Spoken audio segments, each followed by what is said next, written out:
Nova Manhã. Conexão Brasília com Diego Amorim.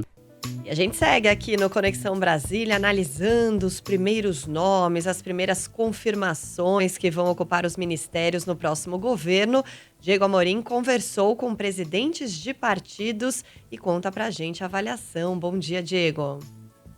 Bom dia, Michele. Bom dia, Mauro. Bom dia, ouvintes da Nova Brasil. Pois é, ontem havia a expectativa do anúncio de novos nomes para os ministérios. A gente teve uma confirmação, a da cantora Margareth Menezes para a Cultura.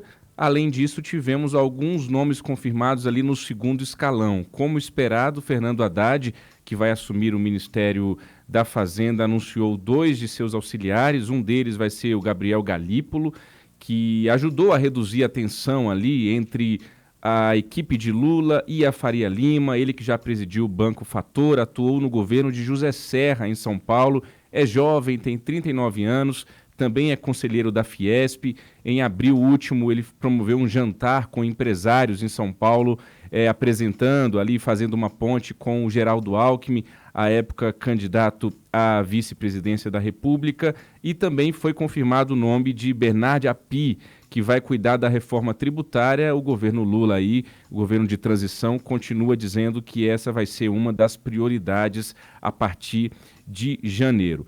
A outra grande novidade do dia de ontem, Mauro, Michele e ouvintes, foi o anúncio de Aloísio Mercadante como presidente do BNDES.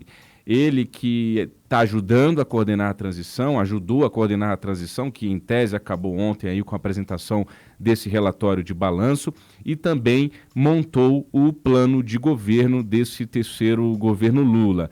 Durante o anúncio de que Mercadante vai ser o presidente do BNDES, o Lula chegou a dizer que vamos acabar com as privatizações. Mas, para que Mercadante possa assumir o comando do BNDES, houve um acordo a jato, uma coisa a toque de caixa, e ontem, às 11 horas da noite, a Câmara aprovou um projeto que muda a chamada Lei das Estatais, uma lei que foi criada em 2016, ainda no governo de Michel Temer, uma excelente lei que tenta minimizar os estragos de indicações políticas para estatais e agências reguladoras, o que era uma febre nesse país. O Temer fez isso para tentar moralizar um pouco essa situação. O Centrão olhava torto para essa lei já há muito tempo, e ontem à noite eles tiveram essa grande oportunidade e assim o fizeram, mudando o prazo de quarentena de indicados políticos para cargos em estatais e também em agências reguladoras. Com isso, abre-se caminho para que Aloísio Mercadante, que ajudou a fazer o plano de governo do Lula e que também preside atualmente a Fundação Perseu Abramo, que é do Partido dos Trabalhadores, possa assumir já em janeiro, já no início do governo, o comando do BNDES. Isso também abre espaço para que o senador do PT, Jean Paul Prats, assuma a Petrobras. Ou seja, tudo feito com muito carinho, com muito cuidado sobre o comando de Arthur Lira lá na Câmara. Eu costumo dizer, Mauro, Michele e ouvintes, que eles perderam a vergonha por completo. Assim, antigamente que eu digo coisa de 6 anos atrás, ali, sobretudo no auge da Lava Jato, um projeto desse, para ser aprovado assim, a toque de caixa, sem discussão, na calada da noite, claramente para atender um objetivo muito específico, que é colocar Aloísio Mercadante no BNDES, colocar um senador do PT na Petrobras, isso era feito com muita vergonha, com muita, digamos assim, até timidez. Não, a imprensa pode criticar, a imprensa pode publicar, a sociedade civil vai nos cobrar. Hoje não, é isso mesmo, passa o trator, passa a boiada, para usar uma expressão do ministro Ricardo Salles, ex-ministro do Meio Ambiente do governo Bolsonaro, e a vida segue. E hoje a vida vai seguir. Essa proposta vai ter que seguir para o Senado. Foi aprovada ontem, 11 horas da noite, na Câmara, agora segue para o Senado. Pois bem, para caminhar aqui para as nossas participações de hoje, eu conversei com o presidente do Solidariedade, Paulinho da Força, e com o presidente do Cidadania, Roberto Freire, sobre como eles estão vendo esses primeiros nomes que foram anunciados pelo presidente eleito Lula. Vamos ouvir primeiro o Paulinho da Força. Bom dia, deputado.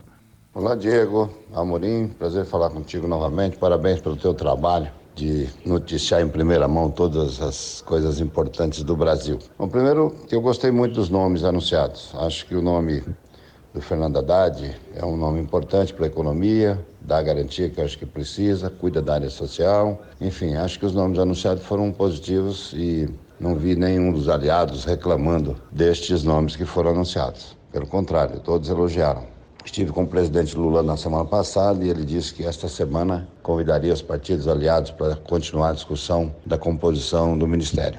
Acho que é uma coisa importante de manter os aliados no governo, ajudando a administrar, ajudando a governar. O presidente Lula, como é uma pessoa muito experiente, talvez a pessoa mais experiente que nós temos na área política do Brasil, está atrás de novos aliados, está atrás de conversar com outros partidos. E acho que em pouco tempo já vai começar com uma boa base. Acredito que em janeiro ele já conta aí com uma maioria da Câmara, maioria no Senado. E aí, para ter ampla maioria, vai continuar conversando, que é o feitio do presidente Lula. E temos muita esperança, então, de que ele terá uma base importante para que possa fazer o país voltar a crescer e ter empregos, que esse é o grande problema do Brasil, empregos de qualidade.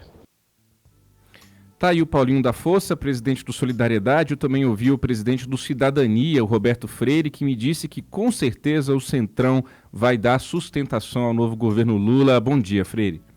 Um abraço, Diego Amorim.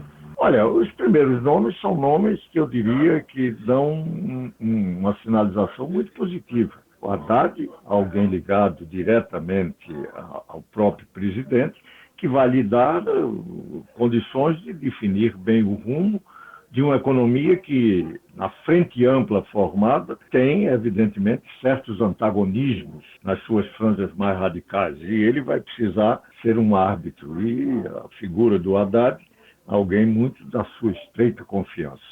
Os outros, ressaltar a figura do Zé Múcio, bom articulador, bem moderado e ponderado, que inclusive já deu bons sinais na questão do Ministério da Defesa, a nova chefia civil, que é fundamental no Ministério da Defesa. Quanto à sua relação com o Congresso, eu não tenho dúvida de que o Centrão vai lhe dar sustentação. O risco que tem é de que ele possa se envolver diretamente com o Centrão e descuidar daquilo que é fundamental. Nós precisamos ter um orçamento mais sério, não pode ter esse orçamento absurdo que criou uma Câmara de Deputados que mais parecem vereadores distribuindo aí recursos sem nenhuma perspectiva do que é a economia federal, do que são as políticas públicas federais, e que é para isso que existe a Câmara Federal. Não é para estar distribuindo isso, fica a cargo dos municípios e a cargo dos próprios governadores de estado. Mas, de qualquer maneira, eu não vejo nenhum grande problema. E espero, e o Cidadania espera isso, que nós tenhamos um governo que consiga não apenas governar bem, mas superar aquilo que é necessário. Todo um processo de radicalização que a sociedade brasileira precisa deixar no passado. Muito bem, tá aí o Roberto Freire, então, presidente do Cidadania. Eu concluo, Mauro Michele, dizendo que o que se fala aqui em Brasília é que digamos assim, uma demora em anunciar novos nomes de ministros desse novo governo Lula é porque o presidente eleito está aguardando aí o caminhar, a negociação sobre a PEC da transição, que está um pouquinho empacada ainda no Congresso. O Lula está com esse grande desafio de fazer um grande ministério que atenda a toda essa frente ampla que se formou para elegê-lo derrotando Bolsonaro. Ele tem que atender ali os setores mais à esquerda que cobram dele o compromisso de ter um ministério plural, com mulheres, negros, índios. Por outro lado, ele tem que atender essa turma política.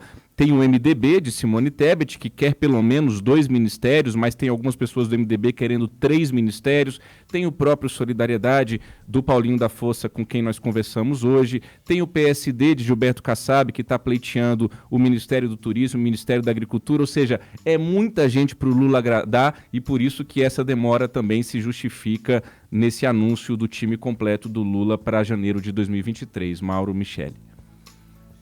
Diego Amorim fazendo a análise da formação do governo Lula, que a gente vai acompanhando diariamente aqui no Nova Manhã. Diego, obrigado por hoje, um bom dia para você. Ótimo dia, até amanhã. Até amanhã. Valeu.